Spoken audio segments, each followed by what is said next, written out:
నీటిపారుదల, రహదారులు మరియు ఇతర పనులకు సంబంధించి 12,735 కోట్ల రూపాయల బకాయిలను చెల్లించడం వల్ల రాష్ట్ర ఆర్థికాభివృద్ధి పునరుత్తేజితమైంది. పంచాయతీలు మరియు మున్సిపాలిటీలను బలోపేతం చేయడానికి 2,793 కోట్ల రూపాయల ఆర్థిక సంఘం నిధులను మా ప్రభుత్వం చెల్లించింది. ఎన్టీఆర్ భరోసా, ఎన్టీఆర్ వైద్య సేవ మరియు దీపం 2.0 పథకాలకు 31,613 వేల కోట్ల రూపాయల్ని మా ప్రభుత్వం విడుదల చేసింది. మన రాష్ట్ర అభివృద్ధికి ఎన్డీఏ కట్టుబడి ఉంది.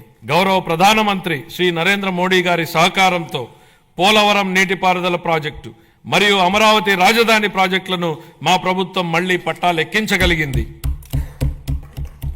23-24 ఆర్థిక సంవత్సరంలో మూలధన పెట్టుబడుల కోసం కేంద్ర ప్రభుత్వాలు రాష్ట్రాలకు అందించే ప్రత్యేక సహాయంలో అయిన ఖర్చు కేవలం 4,090 కోట్ల రూపాయలు మాత్రమే.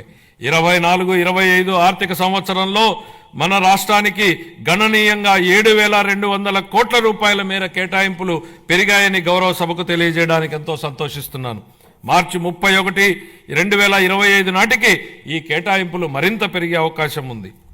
మా ప్రభుత్వం పాలనా పగ్గాలు చేపట్టాక రాష్ట్ర ఆర్థిక వృద్ధి మళ్లీ గాడిలో పడింది. 24-25 ఆర్థిక సంవత్సరం మొదటి ముందస్తు అంచనాల ప్రకారం రాష్ట్ర స్థూల దేశీయ ఉత్పత్తి 12.94% వృద్ధి చెందింది. అన్ని ముఖ్యమైన రంగాలు మరింత బలం పుంజుకున్నాయి. వీటిలో వ్యవసాయం మరియు అనుబంధ రంగాలు 15.86%, పరిశ్రమలు 6-7% వృద్ధిని సాధించగా సేవల రంగం 11.7% వృద్ధిని సాధించగలిగాయి. జూన్ 2024 నుంచి అతి తక్కువ సమయంలోనే మా ప్రభుత్వం మేనిఫెస్టోలో ఇచ్చిన ఈ కింది ప్రధాన హామీలను నెరవేర్చింది. ఎన్టీఆర్ భరోసా పెన్షన్లను నెలకు 4,000 రూపాయలకు పెంచడం జరిగింది. పేదల కోసం 204 అన్నా క్యాంటీన్లను ఏర్పాటు చేయడం జరిగింది. దీపం పథకం ద్వారా ఉచిత సిలిండర్లను ఇవ్వడం జరుగుతోంది. అర్చకులు, ఇమాంలు మరియు మౌజన్లకు గౌరవ వేతనం పెంచడం జరిగింది. 16,347 ఉపాధ్యాయుల నియామక ప్రక్రియకు మా ప్రభుత్వం శ్రీకారం చుట్టింది. అధ్యక్ష, చేసే ప్రతి పనిని ప్రజల ఆమోదంతో చేయాలనేది చంద్రబాబు గారి ఆలోచన. నేడు, రేపు మరియు మర్నాడు ప్రజలను ఒప్పించి ముందుకు సాగాలి.